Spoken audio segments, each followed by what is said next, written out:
सरकारी गाड़ी है, कोई प्राइवेट गाड़ी नहीं है। वो बात आपकी बात मान रहे हैं। सही नहीं रहता जी, ये कोई प्राइवेट गाड़ी नहीं है नमाज पढ़ना यार भैया ये सही नहीं है। उनने चलो हम वो बात आपकी मारा, उनने पहले ही हमें बरेली में कह दिया था कि भैया आपने माना क्यों? नहीं, बरेली में कहा कि 2 बंदी के लिए रोक दो सवारी के लिए आप ये मान लोगे, ये मान लोगे? कोई ज्यादा समय नहीं, ये कोई ज्यादा समय की बात ही नहीं है ये। यार भाई उनकी नमाज पढ़ रहे हैं तो नमाज में यार क्या दिक्कत है यार आपको? यार हम भी यार हिंदू आदमी ऐसी हिंदू मुस्लिम वाली कोई बात नहीं है। ये हिंदू मुस्लिम वाली बात नहीं है। दोस्तों अभी अभी जो आपने वीडियो देखी है, यह तथाकथित राम राज्य कहे जाने वाले उत्तर प्रदेश राज्य की है। इस वीडियो में आप सभी लोगों को राम भक्त नजर आ रहे होंगे, जो राम के नाम पर हिंदू आतंकवाद को बढ़ावा देने का काम कर रहे हैं। आप लोग सोच रहे हैं कि मैं ऐसा क्यों कह रहा हूं, तो इस वीडियो को पूरा अंत तक जरूर देखिए। सिलसिलेवार तरीके से मैं आप लोगों को बताऊंगा, क्योंकि इस वीडियो ने राम के नाम को बदनाम करने का काम किया है, पूरा हिंदू धर्म को बदनाम करने का काम किया है, सनातन धर्म को बदनाम करने का काम किया है। और बीजेपी के द्वारा जो देश के अंदर नफरत फैलाई गई है, उसके वजह से मोहित यादव नाम के एक शख्स को अपनी जान गंवानी पड़ी है। क्या है पूरी कहानी, जरा ध्यान से सुनिए। दरअसल इस वीडियो में नजर आ रहा शख्स उत्तर प्रदेश के मैनपुरी जिले का रहने वाला है। इसका नाम है मोहित यादव और यह उत्तर प्रदेश सरकार में उत्तर प्रदेश बस परिवहन निगम में एक कंडक्टर की नौकरी करता था, वो भी संविदा के ऊपर। मात्र 17,000 इसकी तनख्वाह हुआ करती थी, लेकिन बीजेपी के नफरती चिंटुओं के चलते इसको आज अपनी जान गंवानी पड़ी है और आज ये हमारे बीच में नहीं रहा है। दरअसल दोस्तों होता यह है कि मोहित यादव के पास कुछ मुसलमान लोग आते हैं और उससे कहते हैं कि भैया हमें नमाज पढ़नी है, तो बीच में कहीं 2 मिनट के लिए गाड़ी रोक दीजिएगा। मोहित यादव जो कि बस का कंडक्टर था, वो कहता है कि कोई बात नहीं है, आप लोग बैठ जाइए, मैं रास्ते में कहीं पर गाड़ी रोकूंगा, वहां पर आप नमाज पढ़ लीजिएगा। जिसके बाद वो मुसलमान युवक बस के अंदर बैठ जाते हैं और रास्ते में मोहित यादव जो कि कंडक्टर था और बस ड्राइवर, इन लोगों ने पेशाब करने के लिए कहीं पर बस को रोका। तभी मोहित यादव ने उन मुसलमानों से कहा कि अभी बस रुकी हुई है, खड़ी है, आप चाहें तो नमाज पढ़ के आ सकते हैं।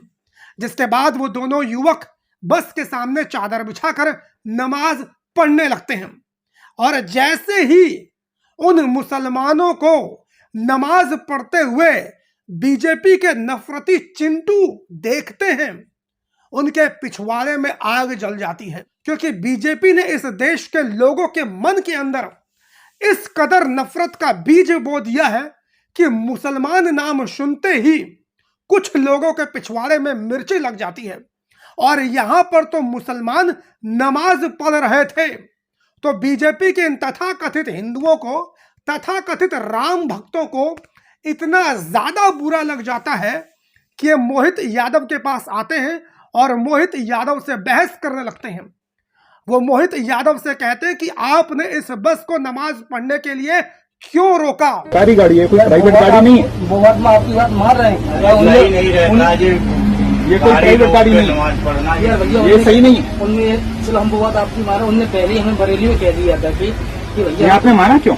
आपने माना क्यों? ये बात नहीं, बरेली में कहा कि 2 बंदी के लिए रोक दो सवारी के लिए आप ये मान लोगे, ये मान लोगे? कोई ज्यादा समय नहीं, ये कोई ज्यादा समय की बात ही नहीं है ये। यार भाई उनकी नमाज पढ़ रहे हैं तो नमाज में यार क्या दिक्कत है यार आपको? यार हम भी यार हिंदू आदमी ऐसी हिंदू मुस्लिम वाली कोई बात नहीं है। ये हिंदू मुस्लिम वाली बात नहीं है। यहाँ कोई हिंदू मुस्लिम वाली बात। एक बात बताओ मुझे, नहीं सारी बात छोड़ो, यहाँ पे कुछ हादसा हो जाता तो कौन जिम्मेवार है? मोहित यादव कहते हैं कि नमाज पढ़ने के लिए मैंने बस नहीं रोकी है, बल्कि पेशाब करने के लिए रोकी थी। उतनी देर में अगर वो लोग नमाज पढ़ रहे हैं तो आपको दिक्कत क्या है? लेकिन उन लोगों से बर्दाश्त नहीं होता है कि एक मुसलमान किस तरीके से नमाज को अदा कर रहा है। इस हिंदुस्तान में, इस योगी बाबा के राज्य में, इस राम राज्य में आखिर कैसे कोई मुसलमान अपनी नमाज को अदा कर सकता है? यह इन हिंदू आतंकवादियों से बर्दाश्त नहीं होता है। जिसके बाद वो मोहित यादव की वीडियो बना लेते हैं, उसको मेंटली टॉर्चर करने का काम करते हैं। सोचिए दोस्तों, आज के देश में कितनी ज्यादा नफरत का माहौल है। क्या क्या नहीं मोहित यादव को सुनना पड़ा होगा उस मुसलमान का समर्थन करने के वजह से। उन लोगों ने उसे पाकिस्तानी कहा होगा, उन लोगों ने मोहित यादव को आतंकवादी कहा होगा, हिंदू विरोधी कहा होगा, मुसलमानों का समर्थक कहा होगा, क्या कुछ नहीं कहा होगा। कितनी ज्यादा मानसिक प्रताड़ना मोहित यादव को झेलनी पड़ी होगी, जिसके बाद क्या होता है कि उन लोगों ने मोहित यादव की वीडियो को सोशल मीडिया के ऊपर वायरल कर दिया और कंप्लेन कर दी।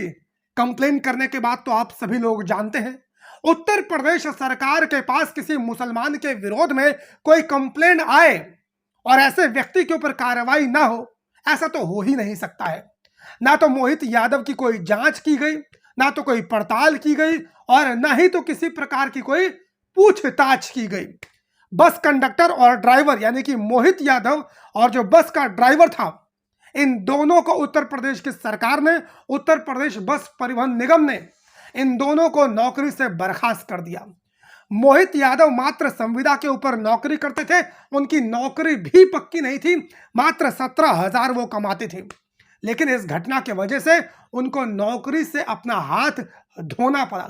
मोहित यादव ने इस पूरे मामले पर अपनी सफाई भी दी थी, लेकिन किसी ने भी उनकी बात का यकीन नहीं किया। पड़वे के उन पे आरोप लगाया गया है, उन्हें नमाज के लिए गाड़ी नहीं रोकी थी, टॉयलेट के लिए गाड़ी रोकी गई थी, उसमें दीपक चौधरी ने सस्पेंड कर दिया। नौकरी जाने के बाद मोहित यादव तनाव में रहने लगे, क्योंकि उनकी एक पत्नी और 2 बच्चे थे। उनकी सारी जिम्मेदारी मोहित यादव की थी, उनके भरण पोषण की जिम्मेदारी मोहित यादव की थी। नौकरी जाने के बाद उनके ऊपर जीवन चलाने का संकट पैदा हो गया। आखिर मोहित यादव की इस पूरे प्रकरण में गलती क्या थी दोस्तों? जिसके बाद क्या होता है, जिसके बाद मोहित यादव रेलवे ट्रैक के ऊपर पड़े हुए दिखाई देते हैं।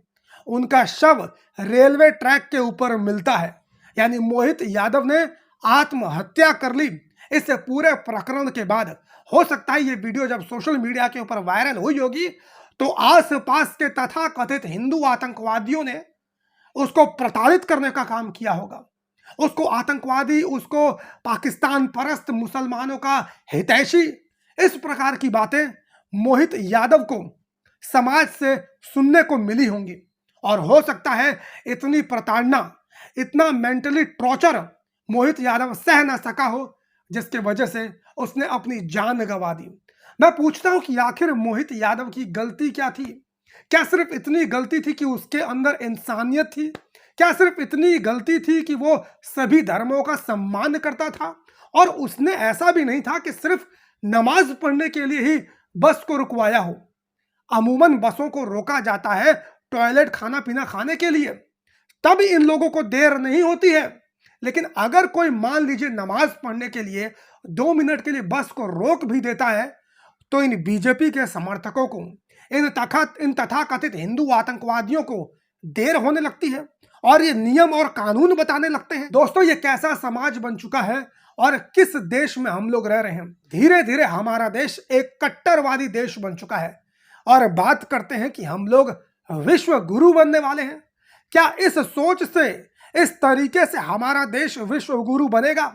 मुझे लगता है दोस्तों कि वो दिन दूर नहीं जब भारत देश की हालत पाकिस्तान, अफगानिस्तान से भी बदतर होगी, क्योंकि पाकिस्तान, अफगानिस्तान में इसी तरह के कट्टर सोच वाले लोग रहते हैं और इसीलिए आज उनका देश बर्बाद है। और हमारे देश के अंदर भी इस तरह के कट्टर सोच वाले लोगों की जनसंख्या में लगातार वृद्धि हो रही है, क्योंकि हमारे देश की सरकार ऐसे लोगों को पोसने का काम कर रही है। आखिर इन लोगों ने वीडियो को वायरल क्यों किया? क्योंकि इन लोगों को मालूम था कि अगर आज के माहौल में ऐसी वीडियो को हम लोग वायरल करेंगे तो लोग हमारा सपोर्ट करेंगे। सरकार हो सकता है कि ऐसे लोगों को अपनी तरफ से टिकट दे दे। इस देश का माहौल एकदम ही घटिया हो चुका है और बीजेपी के जो समर्थक हैं वो किसी आतंकवादी से कम, मैं तो उनको कम से कम नहीं मानता हूं। बाकी आप सभी लोग क्या सोचते हैं? कमेंट करके अपनी राय जरूर दीजिए। और विनती करता हूं दोस्तों, इस वीडियो को जितना हो सके उतना ज्यादा शेयर कीजिए और मोहित यादव को इंसाफ दिलाने के लिए इस वीडियो को आप सभी लोगों को शेयर करना है। बाकी चैनल को सब्सक्राइब ना किया हो तो सब्सक्राइब कर लीजिए। फेसबुक, ट्विटर, इंस्टाग्राम, यहाँ पर मेरी आईडी आप सभी लोगों को मिल जाएगी। मैं चाहूंगा कि आप वहां पर भी जाकर मुझे फॉलो कर लें। धन्यवाद। जय हिंद।